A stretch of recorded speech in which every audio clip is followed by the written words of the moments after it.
Hi, this is Nehal Kazim, and this is the Ad Tips for Ad Pros podcast, where we teach entrepreneurs and marketers how to grow their businesses with direct response advertising. And today I'm really excited to get Nick on here because a lot of people, when they're focusing on Facebook ads and at growing their business with advertising, there's so much focus on how can I decrease my cost per click, my cost per lead, and it's only front-end conversations. There's very little conversations and strategy and energy invested on the back end. It's so undervalued, and that's why I wanted to make sure Nick got on here, because he's done something very fascinating with an inside sales team. He's essentially went from zero to over $1 million in revenue just by optimizing the back end. And so from everything I talk about, from everything a lot of the experts when it comes to advertising talk about, is how to get more leads, how to get them cheaper, but then what happens when those leads come in. And so that's what Nick's gonna share on how he went from zero to over $1 million in revenue with that inside sales team. How's it going, Nick? Good. Awesome, man. Pretty good. So yeah, no problem. I wanna just say that it's equally as important to do the front end lead generation properly as it is to do the back end closing. If you can't close, then you're wasting your money and you're not going to make any money. Your business is going to fail. But if you can't generate leads, then you can't have any opportunities to sell. So they're both really, really important. The front end and the back end is really, really important. And that's especially for what doesn't matter if you're in a SaaS company, if you're in a brick and mortar, if you're doing coaching and application funnels. At the end of the day, like if you do have leads coming in, doesn't matter if you're getting that $100 an app, $50 an app, or if you're getting 5, 10, 20 leads a day coming in. All of that is important. But once you figure that out, the next logical step is, okay, I'm getting cheap leads. Why aren't they buying? Why aren't they converting? And so that's essentially where you come in. So can you give a background on what is it that you exactly do? And then what is it that you did for this company when it comes to the starting phase before you started working with them? Yeah, sure. So the company that you're talking about is called AdvisorStream. We took them from zero to $1 million annual recurring revenue in 12 months. And I'll tell you the story, but for background, so my background, I was trained as an engineer in Canada. And I started, so when I was in between third and fourth year, I got a job selling door to door. And I was literally it was a commission only job. I actually had to pay the company money if you didn't make any sales. So it was a pretty stressful job. So every morning we go out 8 in the morning. So I'll tell you the first day. Go there first day, and they dropped me in the middle of a neighborhood. And they gave me this 300-pound aerator, which just pokes holes in people's lawns, right? And I had no idea why people wanted this, but apparently it made your grass green. Did it actually work? I don't know, but that's what we were told to sell. That's awesome. So I started knocking doors. I go up 3 houses, then I cross the street, come back 3 houses, then I push this big machine up 3 houses and do the thing. So I was out there, started at 9 a.m. The meeting was at 8:30, got dropped off at 9 a.m. all the way till 3 p.m. Didn't make any sales. So I actually owed them money, and I was walking around and hitting all these doors. I didn't make any money. And I was just like, what the hell is going on? And then the manager comes around, and because I took my buddy out to try this out with me, and his name was Jordan. And he goes, "Hey, Jordan made a sale," and I was pretty competitive. I played hockey with my buddy Jordan, and I was like, okay, I'm going to start running. So I started running. Still didn't make any sales for the next hour, but I was just running, and then came across this older Filipino lady. And I'm like, please, just let me do this. It's going to make your grass green. And I charged her $40, which is the lowest thing. She's like, yeah, sure. And then, so I got my first sale, and then I did the job.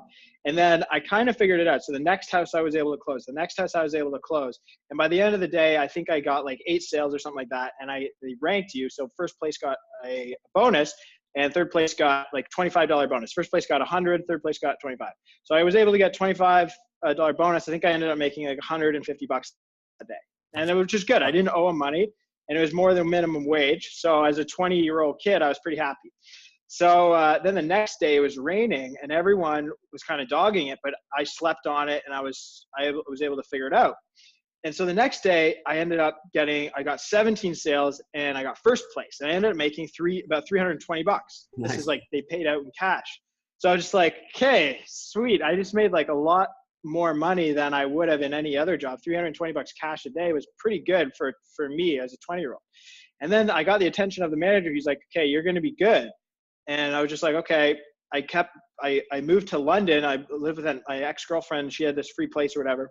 So I moved to London, completely focused on selling for that summer. It was like 3.5 months that summer.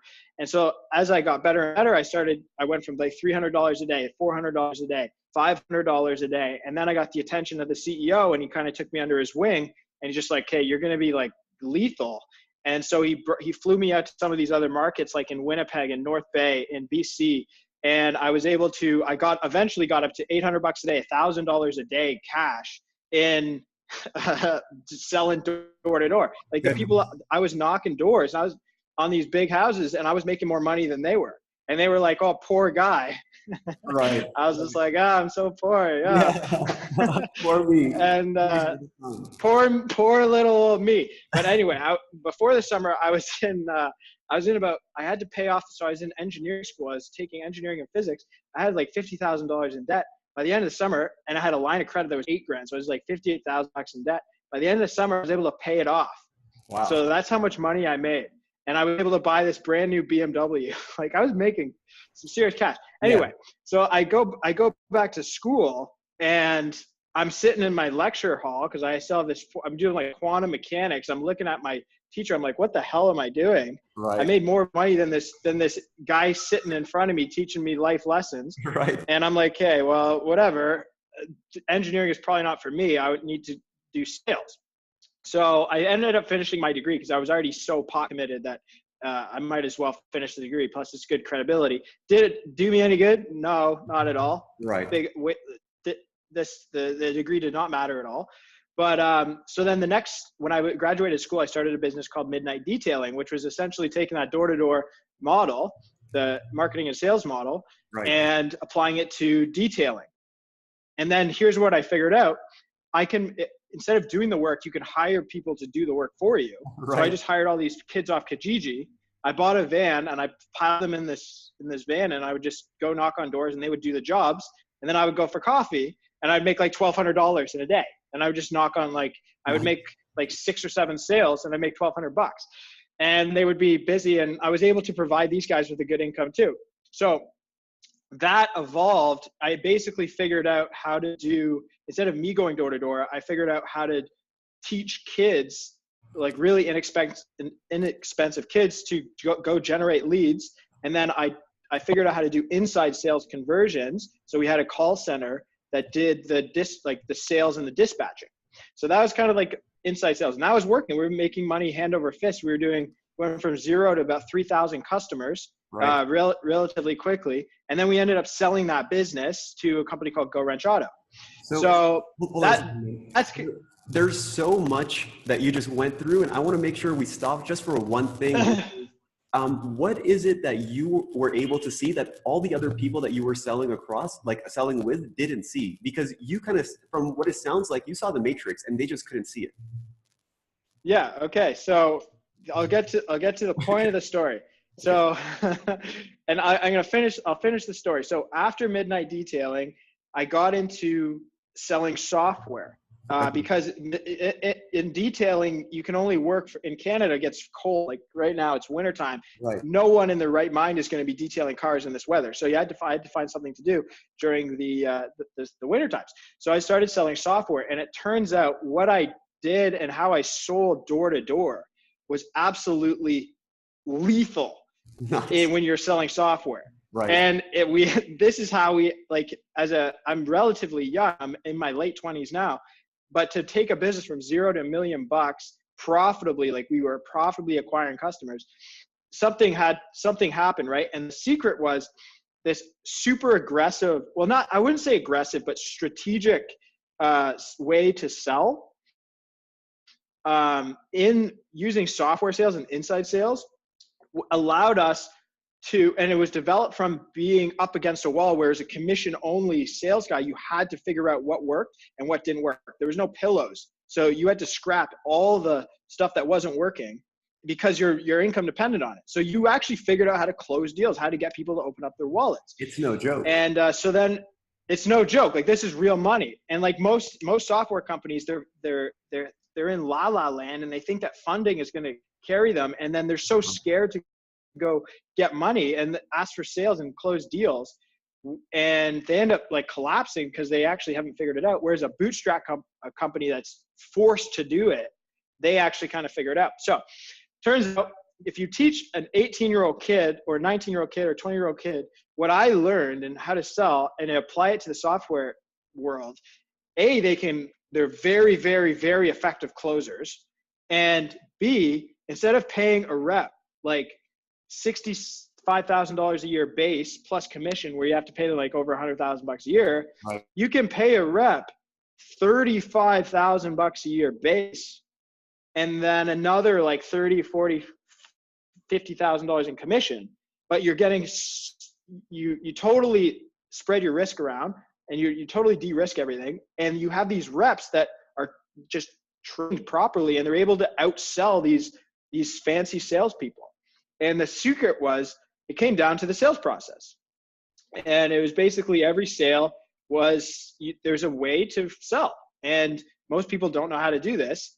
And that's what I teach my sales guys, and I drill it in every morning meeting. I drill it in, and they become really, really effective very quickly. So the average ramp time for a normal sales rep is like 2 to 3 months, whereas my reps, they're ramped in a week. They're closing in a week, which is like unheard of. And so yeah, that's how we did this with a company called AdvisorStream. They basically contracted me to go in and build their sales team. And so the story goes, we had to figure out a way to generate leads. And the way that we did that, well, I tried everything. I tried cold calling, I tried cold emailing. And then eventually I tried LinkedIn ads to a landing page, and then Facebook ads to a landing page. And that was the key. So we were able to drive a demo, which was like a phone call or an appointment, for about like $150. And then we'd close 1 in 3 of them. So right. We had these kids closing 1 in 3 of them. So the cost per acquisition was sitting around like $600, $700, and then the lifetime value of the customer was like $2,000-$3,000. So we were able to work profitably. So we're going to get into that leads part first in a second here, but from a lot of entrepreneurs' standpoint, they're working so much in the business that they don't get an opportunity on the business, and even when they're working on the business, it's primarily based off of experiences that they've had instead of reaching out to experts in specific areas where they need help. So from a lot of the entrepreneurs that might be listening, or the person who's responsible for sales or marketing, if they're listening to this, how is it that they should even identify if they have a sales problem? Because a lot of the people that I've spoken to, especially if they're earlier in their business, whether they're doing 100,000, 500,000 in revenue, they might not actually even know that they have a sales problem.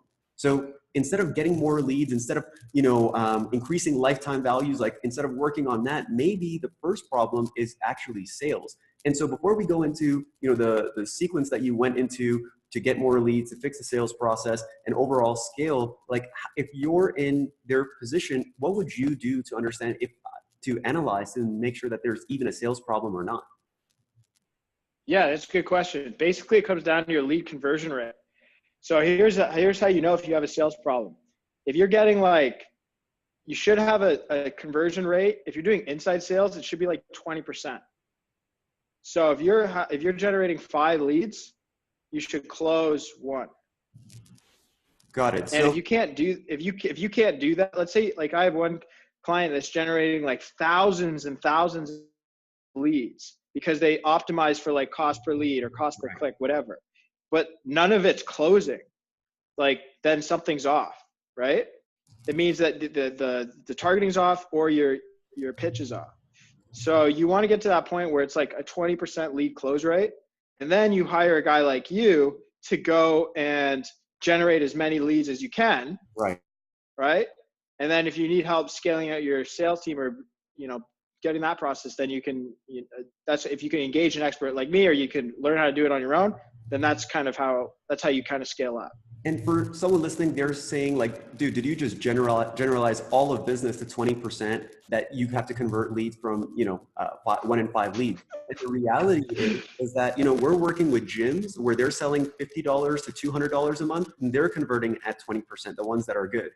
We have an information Yeah. product where we're getting applications for a $3,000 product that we sell around that $2,000 price point if people buy quick. And we're converting those people at 20 to 25%. So it's not that every single business will be 20%, but for a lot of businesses, if you're not at least doing that 10%, something is broken for sure, most likely, even if it's just the qualification process or how you're getting people on that phone. Or, right now, if you don't actually know those benchmarks in your business of what it takes to convert that lead into a customer profitably, that it might be the first place to start. So what are your thoughts on someone who's like, man, if I don't even know what 20% conversion rate looks like, if you were able to do that for my business, my life would change. Right. So this 20% thing, it's for inside sales. So if you're selling over the phone, then you should be getting around 20%. And you don't want to sell $20 products or $100 products over the phone. The thing will break. You're not going to make any money. So Right. You want to sell at least like $2,000 things using inside sales. Otherwise, use sales pages or use VSLs. Right? Got it. So inside sales works if you're selling something that's like $2,000 or above.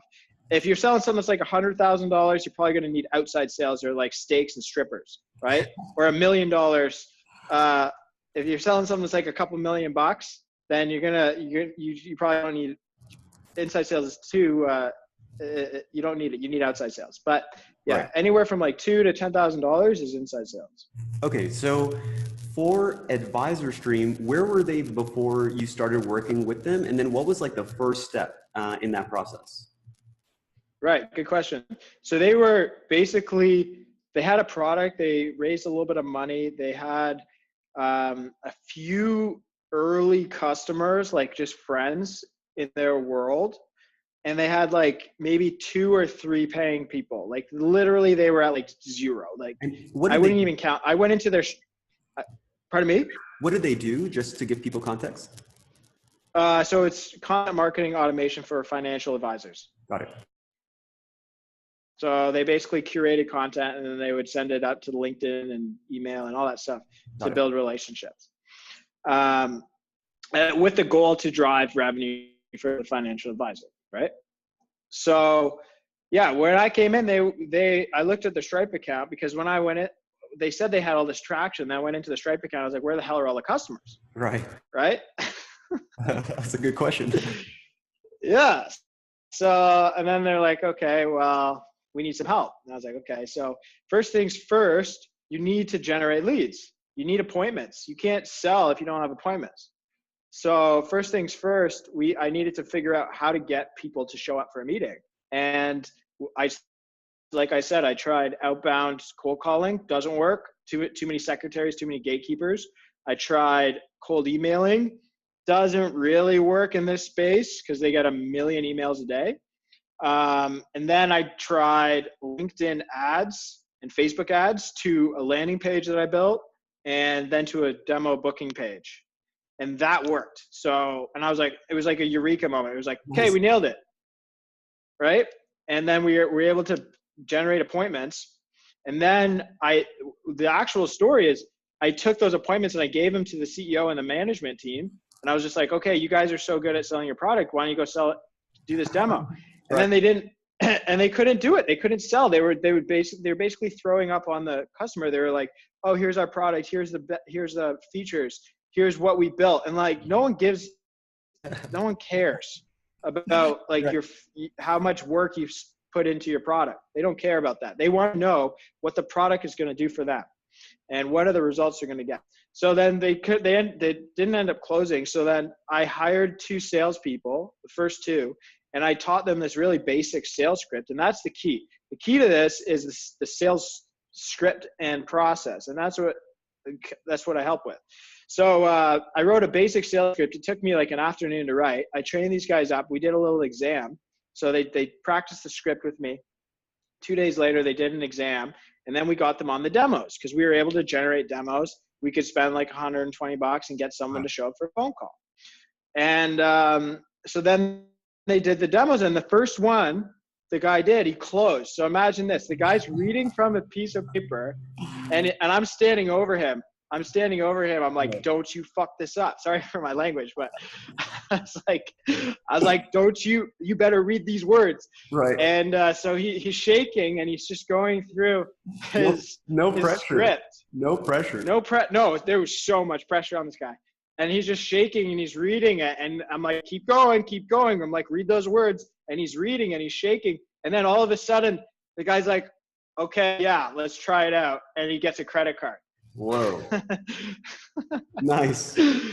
And then like, I was just like, yeah, like here's a guy that never sold anything in his life. I basically like forced him to read these words, and he didn't even execute it properly at all. He was shaking, he was stuttering, he was messing up his words. It's day one. But the script and the process was so tight that it worked. And then, okay, so here's the thing. We figured out how to generate leads, and then we figured out how to close those leads. So then the next... Before you go to that next step, like a lot of people who are in just that lead generation phase, right? They don't have a lot of patience, especially if they're hiring an agency. It's like, okay, we hired you, we have a budget, figure it out. You got 1 month, go. And it's like, that's just not how this process works. So from your standpoint, how long did that whole journey take between trying cold calling, trying cold email, and then trying Facebook ads and LinkedIn ads to the point where it actually started generating leads consistently? Yeah, good question. So it took me an afternoon to figure out that cold calling wouldn't work. That's it. You gave up so quick. No, I didn't give up so quick. I knew how to do it. Okay. I called 200 people. 200 people. Okay. And I called 200 people, and I used my CRM. My CRM that I use, it's called Close.io, and I just banged out 200 calls. And I was just like, there's no way this is ever going to work because there's too many gatekeepers. So how cold emailing, go ahead. You have to figure out how to like teach us on how to make that decision, because 200 calls isn't gigantic, but it's probably more than what the average person is going to make to determine if like cold calling is going to work or not, right? So you make 200 calls. How do you decide like, okay, is this going to work or not?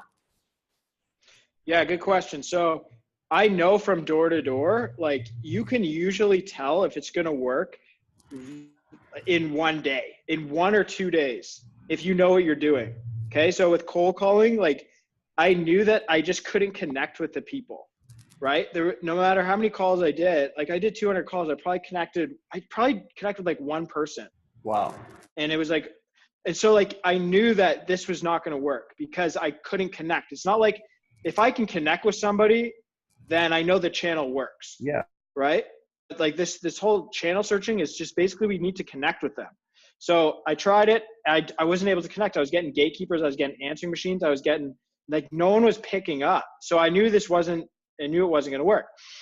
And it only took me a day to figure that out. And then the next thing I tried was cold emailing.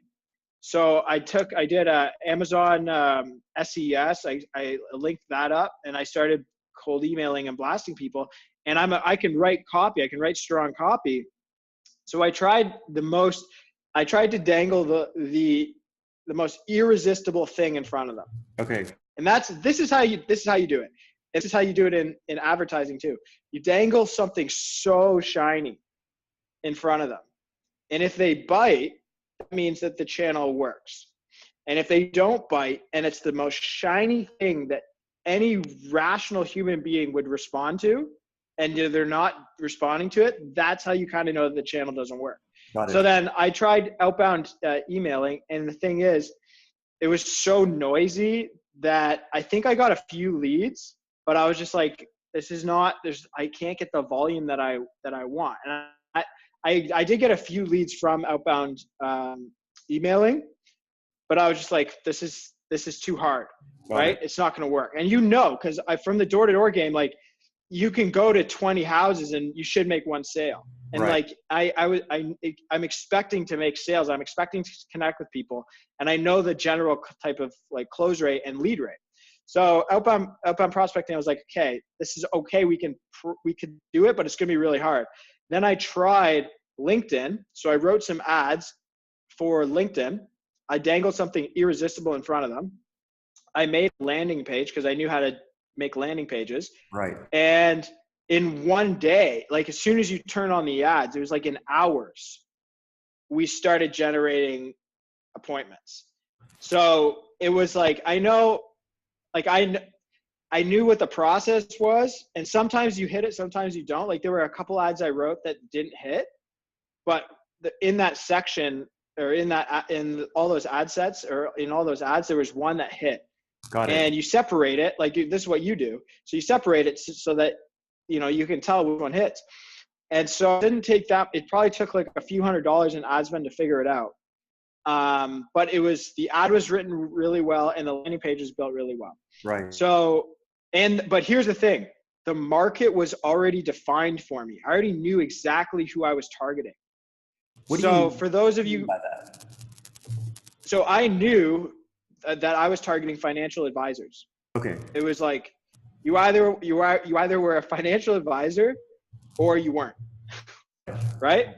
Got it. So that made my job so much easier. Like for somebody who doesn't know exactly who they're targeting, then that process can take like a month.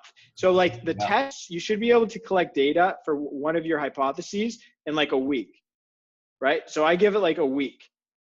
Maybe it takes you 5 hypotheses to go through to nail it, right? So let's say, like your example, let's say they're selling something and they don't necessarily know exactly who the customer is, then they're going to have to work with you to validate either true or false. And if you half-ass it, you don't spend enough money and you turn it off, and then you just wasted money because you didn't get a true or false. You got a false negative. You could have got a false negative. So that's kind of how it works. And in your case, I think you were able to speed that process up because you already knew benchmarks. You already know what this was supposed to feel like. And for people, it might be their first time doing cold calling, and they might just call 20 people because there are like a few elements to that, right? Like you're either nervous, you're not actually doing the calls. Like the first time I was doing cold calls, like I was doing like 5, like, shaking. And then I got to a point where I was doing 50 to 100 a day, but that only happened after I overcame that. Then I knew my benchmarks of how many people are actually going to connect with me, how many of them I'm actually going to be able to pitch, and then how many of those people are interested and continue to the next meeting. And so if you've never done that process before, it's kind of intimidating because you're like, I don't actually know what to look for.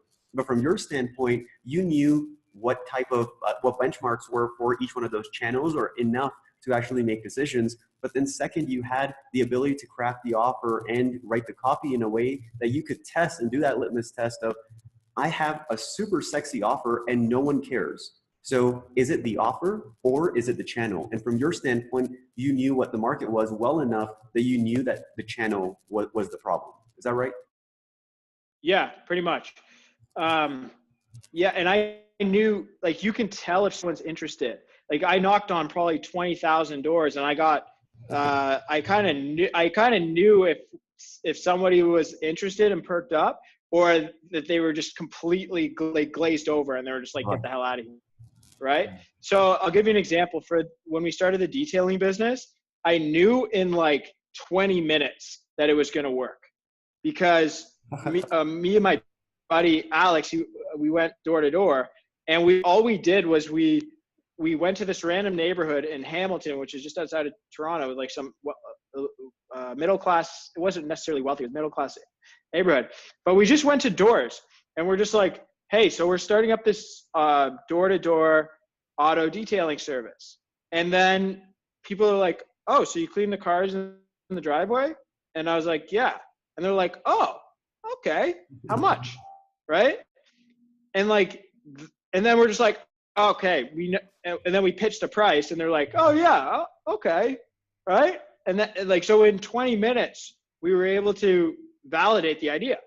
That's awesome. So, and that's the thing. So like, here's the job of sales. You don't want to turn like a no, like a glazed over no, into a yes. You can't do that. It's impossible to do that. You want to turn like, you want a maybe, you want to let me think about it. You want, let me talk to my wife.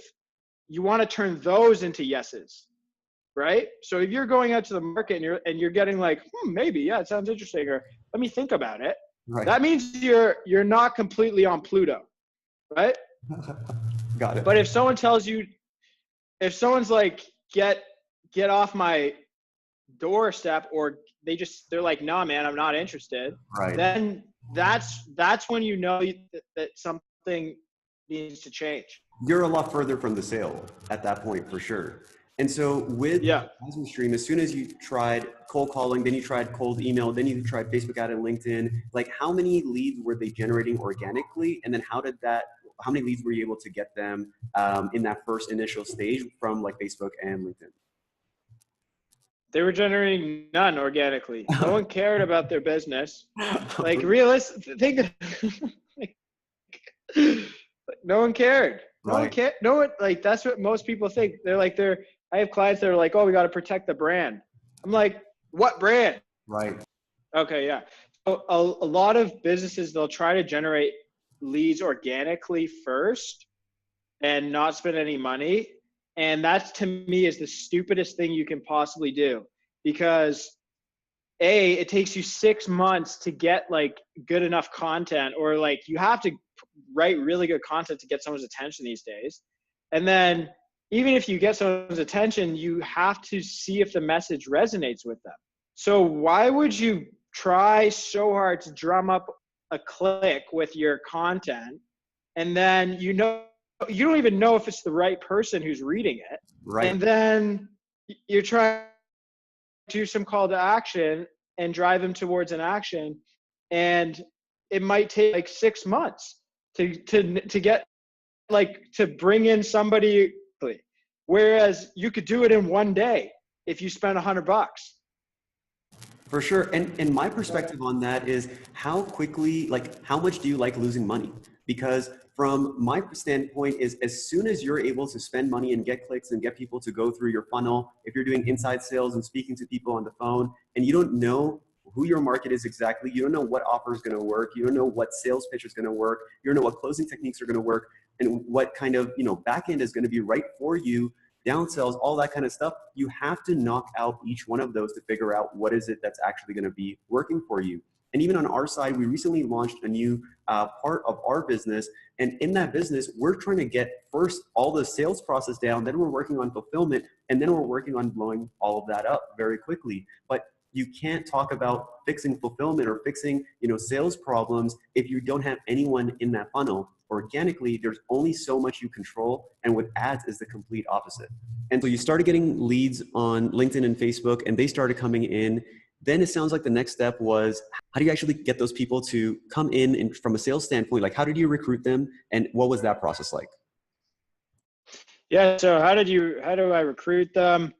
You put up an ad on like Indeed or some job site, and just say that you're looking for salespeople, and just say how much money they can make. Because in sales, if you're good, you can make a lot of money, and then typically you can get some really high quality candidates. But what I look for is I just look for recent grads. Like when I see a resume, the first thing I look for is the school that they went to. Okay. Because like you can usually tell like what if that person went to like this school. It's a pretty rigorous selection process. So I basically know that person's pretty sharp. If they got into that school, they're probably pretty sharp. And I don't really care what their degree is. Like some people have like social science degrees, some people have philosophy degrees, some people have technical degrees. I actually really like hiring people with technical degrees. Why is that? Because they're just the sales process is actually just like a step-by-step thing. It's very logical. It's not like they need to be the most charismatic person in the world. That doesn't matter. It's just, can they follow instructions? And usually the technical people are really good at following instructions. Right. So it's easier to teach somebody who's not charismatic or that can follow instructions how to be charismatic. Right. It's actually a little bit easier to do this than it is to take some reckless, irresponsible, charismatic person and teach them how to follow instructions. Right. You want to blow your brains out. I don't hire those cocky, like I look for humility. If you get some cocky person that's like all over the place and loves to party and loves to drink alcohol alcohol and is just a total nutcase, but is really charismatic, fire that person or don't even think about hiring that person. Okay? Because they're going to drive you crazy. They're going to show up late. They're not going to follow the instructions, and it's not going to work. Whereas if you have someone technical, you give them a step-by-step game plan, he'll just do it. And for people who are listening, like if you're not giving that game plan, or if you're not choosing logical people and the salespeople haven't worked out for you, these might be some things that you can actually implement on the process of hiring and recruiting, and then obviously also on the onboarding, because it shows them what you're expecting of them and creates that environment so they know, like, listen, this is a logic first, or this is a system that I'm asking you to follow, instead of do whatever, or make decisions based off what feels right. There's no feelings in this. First I need to explain to you what the system is, then you can add your personality on top of that framework that I've provided you. Yeah. And the way that in all my experience, the more personality you add to it, the worse you do. Like, I'm not hiring you for your personality. Right. Like if like what usually happens with my reps, I hire them, I give them a set of instructions. I just say, read these words. They read the words and they start closing deals. And then they think that it's them. Right. And then they think that they're sales geniuses. And then they start deviating from the script. And then all of a sudden their close rate drops. And then I'll listen to a demo. I'll be like, what the hell are you doing? Where is that in the script? And they're like, oh, well, I've been trying this new thing. I'm like, well, how's it going? And they're like, well, like, stick to the script. And there's a reason why you closed your first demo, because you just read it. It's like straight up copywriting. So if you hire those creative, sometimes they're like entrepreneurial types. They have like ADD, and they're like trying to like do their own thing, and it never works out for them. Like, it never works out. Just stick to the proven system, stick to the script. So I treat it like a sport. Like when I do my meetings, I'm like, imagine you're LeBron James. You are hired to dribble the ball, pass the ball, shoot the ball, and dunk the ball. That's it. You're not hired to make the plays. You're not hired to make this. You're not hired to make the schedule. You're not hired to do the advertising. You're hired to basically score baskets. Right. So LeBron James just shoots basketballs all day. Right. So that's what I'm telling the sales guys. We're just like, read the words all day. And the better you get at it, like, LeBron James does not change his form. Right. It's the same form. So that's kind of how I teach my salespeople. And then the ones who adopt that, they come in like a sport. They have the same coffee every morning. They come at the same time. They do the same ritual. They say the same words. And then the better they are, it's just the more tightly they stick to the regimen, right? It's not anything fancy. It's just sticking to the regimen. Right. So. And this is kind of difficult for someone who's not very regimented, and they're the entrepreneur, or they're the person who's responsible for that sales team. What advice do you have for them? Because if they're not structured now, their team is a reflection of them to a big extent. So from your standpoint, like, what would you tell that person who doesn't have a sales team, who has regiments or habits? So typically the CEO or the entrepreneur is not that good at the job. Like, here, I'll give you an example. He's really good at figuring out the offer and how to sell the first one. Like, he'll be able to get the first couple customers. Right. But he's really bad at just doing the same thing over and over and over and over and over again. So what I suggest, and I'm kind of like this too, like, I can figure out how to sell a product very quickly, but what I do is I just hire people. I pay them $30,000, $35,000 a year to do it.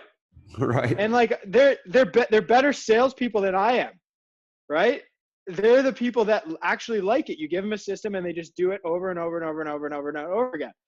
Whereas, so if you're an entrepreneur, then you basically need, and you have trouble sticking to a regimen. Well, good. You have taxes to pay. You have developers to hire. You can't do that. Like, you have to make sure your fund rate, you have money in the bank. Like, maybe you have kids and a wife, like there's a lot of other things you got to worry about. Why don't you just get a lethal process, hire someone for $35,000 a year, pay them commission, and all they do is sell it. And then within the first week, they're going to be better salespeople than you are anyway. And, So and if they're not, that onboarding process is so important. Is there anything that you do differently in that onboarding process that makes you stand out or that helps you be as successful as you are from a sales standpoint when you're bringing on new salespeople? yeah, well, when I bring on new salespeople, I tell them, hey, if you're really good at this and you follow the instructions, you make a lot of money, and you don't need to think. That's what I tell them. I'm like, you do not need to think. Just do what you're told. How does And that go that's well, if you think about it, like what? Some kid out of school is going to know more than the guy that made that process? Right. Like there's no way in hell that that'll ever happen. So I'm basically saying, do what you're told and execute as well as you can. And if it doesn't work, you can blame me. That's what I tell them. I'm like, you don't want me to blame you. If you're not making sales, you want to blame me. That's why the process needs to be tight. So in order for you to blame me, you need to do exactly what I say. Dude, that's And then super smart because a lot of the time there's so much pressure in that beginning stages, especially if they're commission only. They're freaking out. They want to make sure that they get the sale. They're making money. They don't have to keep looking for jobs. Then in the back of their mind, they're like, well, there's that other interview I did. Like none of that's happening with your approach here because you're saying, listen, if you're not selling, it's my fault. yeah, exactly. And that's it. So that's why they do exactly what they're told.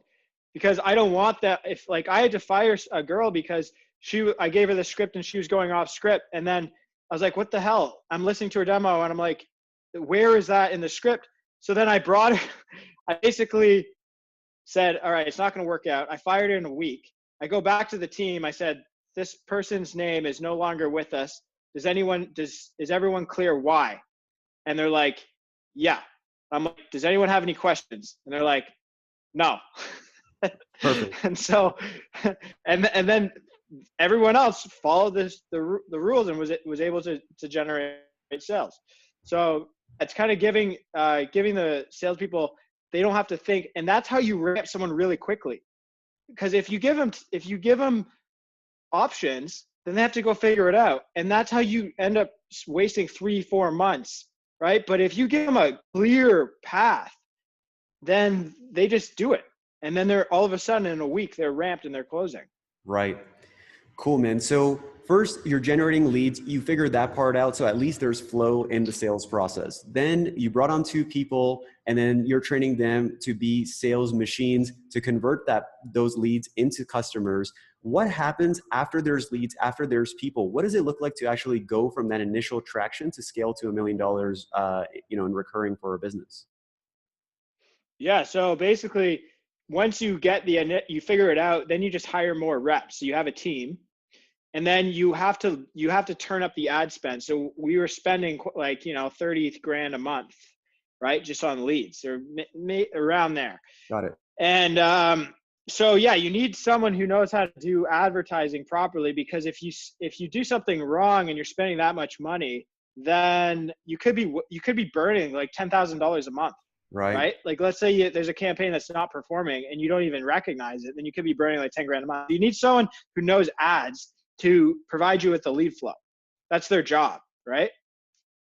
And then on the sales side, you just need a regimen. Like I do a morning meeting with my guys.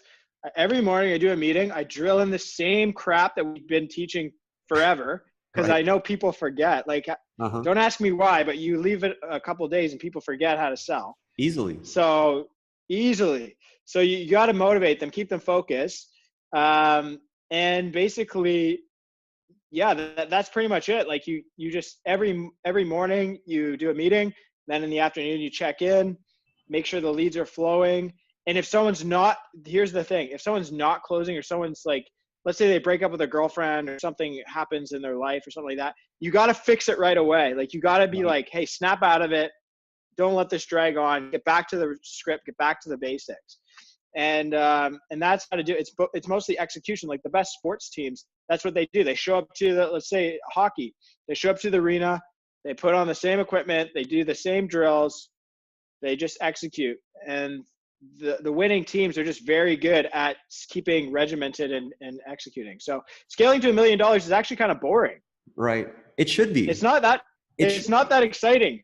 Like it's basically you have like 5-6 sales a day. You Right. just see it in Slack, the notifications. You have, a rep might have 3 or 4 demos in a day and close 2 of them. And the rest of the time he's sitting in his chair, right? It's not like a crazy bullpen, like Right. where there's so much stuff. Like you got to be like, oh crap, it's Thursday. I got to do this morning meeting. Right. And then you do that enough, all of a sudden you're at $1 million in annual recurring revenue. So can you walk us through the numbers? Like what does a $30,000 like monthly ad spend look like, from like leads to booked appointments to all of that from your standpoint? Yeah. So you should get an appointment for between $70 to $200. Okay. That's kind of how it is. So like, pardon me? And what were the leads coming in for to get those appointments? Or are you considering? Go ahead. So like we had an opt-in page.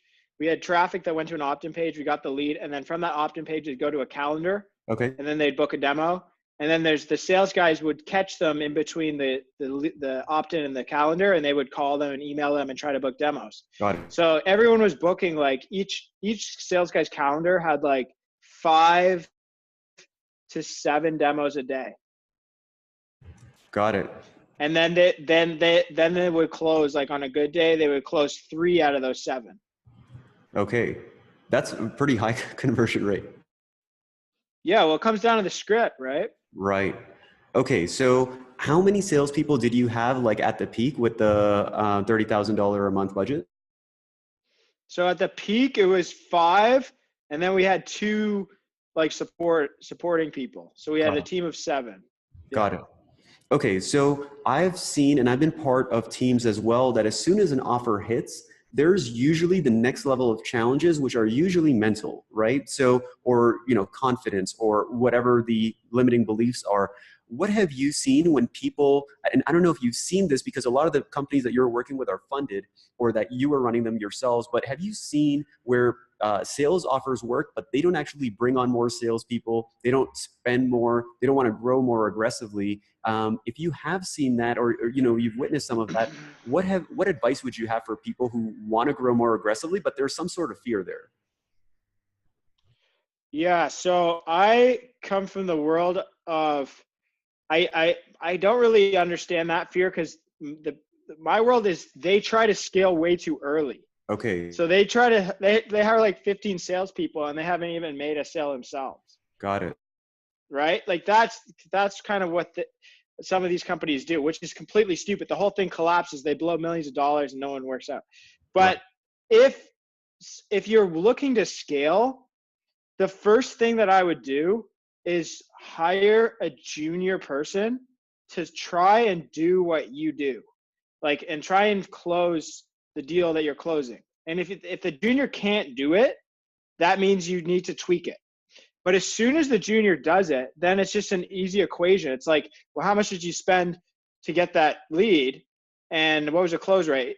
And then how much is the cost per acquisition? And then what you do is you divide the salary of that rep by how many accounts they closed that month. And that's kind of your cost per acquisition. So you add everything up.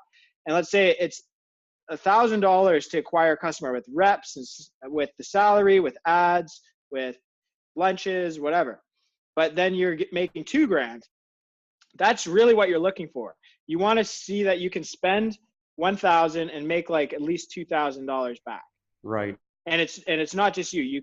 If you can figure that out, it's like a proof of concept. So if you can figure that out, then it's time to scale. And then that's when you can go to an investor and be like, hey, look what I did. I spend $1,000, I make $2,000 back. The investor will write you a check in 5 seconds. Right. If you can prove that you can do that and that the market is big enough, the investor will be like, okay, take my money. Right. So so far from this conversation, the thing that has become very clear for me is that first, you got to figure out how to generate leads. If you're not generating leads, especially if they're paid, organic is beautiful, but it will run out. It's inconsistent. Figure out a way to generate leads consistently and as low as possible based off of your business model. Based off of that, then build out the team. And for what you were doing with Advisor Stream was you brought in 2 additional people and worked on training them and figuring out that script.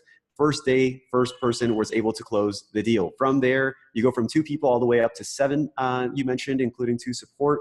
And then at that point, it's just numbers, it's just rhythm, it's just habits of like leads come in, leads turn into appointments, appointments turn into those live demos. From those live demos, you're closing between 20 to 50%.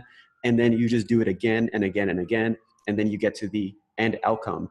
For someone who's in this position where they want to grow, but they're just stuck, like what would be your biggest advice in terms of like understanding where you are and what you should be doing next? Because what ends up happening is most people throw money at the problem. Most people try to figure out, they'll go to a conference or they'll buy a course, but still they'll be stuck. So what is it that you think would make a big difference on actually changing the trajectory and kind of shocking the system? Well, it depends where they are. They can work with me if they want to. I do consulting, and I have a course that actually teaches them exactly how to do this.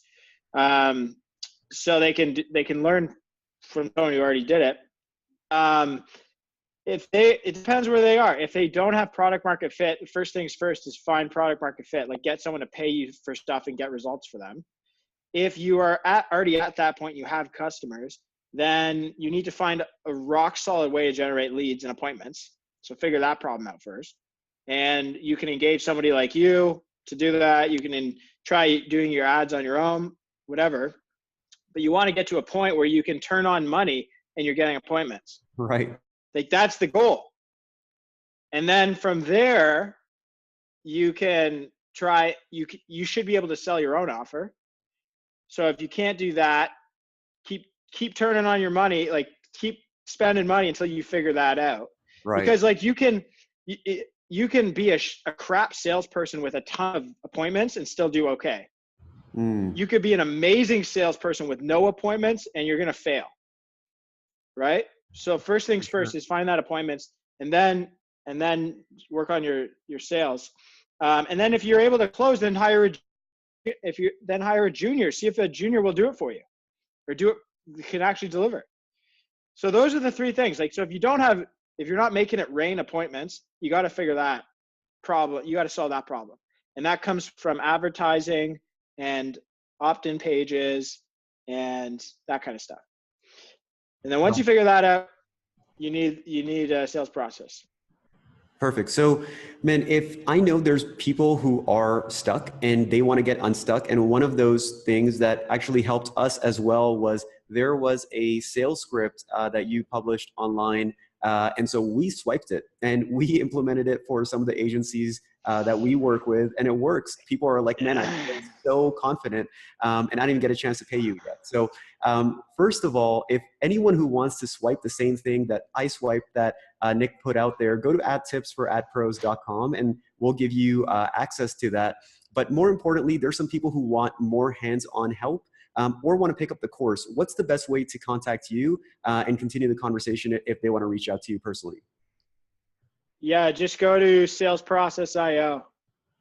Cool. And that script, I'm going to take it down. Well, I'm going to change it. Okay? Because I've been getting freaking testimonials and they're not paying me for it. Not yet. I'm pissed off. But here's the thing. That script will get you it's like 70%. I didn't put the goodies in there. Right.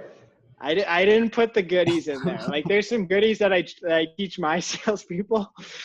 There's some goodies, and I didn't put that in the script. So you can use that template if you find it. I'm going to take it down or change it a little bit, but because there is a lot there. But yeah, there's something that I left out that if you get, you'll be able to make it rain. Perfect. So but I didn't put it there. So sneaky. Anyway, Sneaky, yeah, you can. So if you want to work with Nick, go straight to salesprocess.io. If you want this script that he's most likely going to remove, go to Yeah. Pros. And from there, we'll give you the script. Reach out to him personally too. Man, thank you so much for coming on, man, and sharing everything you've done so far.